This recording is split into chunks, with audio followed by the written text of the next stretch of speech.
مساء الفل عليكم يا جماعه، عاملين ايه؟ اخباركم ايه؟ عجائب السوشيال ميديا هتجنني. جايب لكم حته فيديو. خلينا نسمع كده ونستفتح. الفيديو ده للناس اللي ما بتعرفش تصبغ شعرها، فانا هعرفكم طريقه انتوا هتقدروا تصبغوا بيها شعركم اصلا. الكلام ده ليكوا انتوا عشان انتوا اللي مش عارفين تصبغوا شعركم. انا بالنسبه لي بعرف اصبغ شعري. تعالوا نكمل. بخ بخ بخ بخ بخ بخ. انا مش عارف هي بتصبغ بالميه ولا بالبخ بخ بخ. يعني هو تقريبا البخ بخ دي ماده جديده، يعني مش عارف. تعالوا نشوف نكمل. هندع شعرنا كده كده كده. ثانيه واحده اعمل زوم.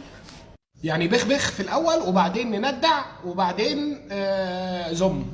احفظوا عشان يكتبوا في ورقه كده عشان نركز. يلا. البني ده طبيعي، بس انا مفتحاه شويه، تمام؟ زي تشقير كده، تقشير. المهم، يعني انت لاقي حد يصدقك ولا انت مصدقه نفسك اصلا ان هو ده لون طبيعي بس مقشره عامله له تقشير او تشقير؟ هو غالبا تشفير. فخلينا نكمل. حاجه ولا بيبوظ ولا مفيش الكلام ده. شعري بيبقى فيري كوت. انا زمان كان شعري فيري كوت برضه، بس ما كانش كده. يعني ده مش عارف، ده فيري كوت جديد، ده الموديل الجديد، مش عارف. ايه تاني يا استاذه؟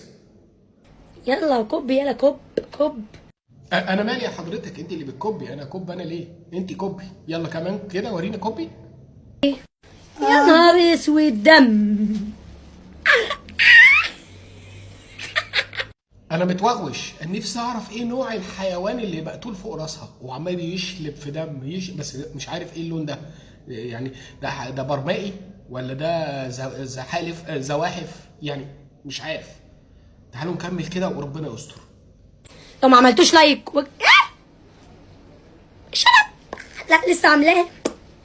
مش مشكله مش مشكله، فداكوا فداكوا فداكوا اي حاجه. فداكوا نفسي يا حبايب قلبي. انا مش عارفه، لو انتوا شايفين قولوا لي. هو الصراحه انا ما عدناش شايفين حاجه، انت اللي شايفه. يعني انا مش عارف أو مش شايفه. يعني الموضوع راح في سكه ضلمه. مش عارف.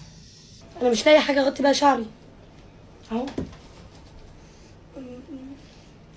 مالي يا حبيبتي. استني البس وزي اكو معاك اللب. استني يا ماما، استنوا بارت 2 بقى. لا، وعامله لنا سسبنس. ما بتقول لك استنوا بارت 2. احنا لسه هنستحمل نستنى بارت 2؟ يا لهوي، ده زمان بقت زي شعرها بقى زي بعد الحيوان اللي قتلته على دماغها ده. مش قلت لكم؟ انا تعبت. سلام. اقعدوا بالعافيه.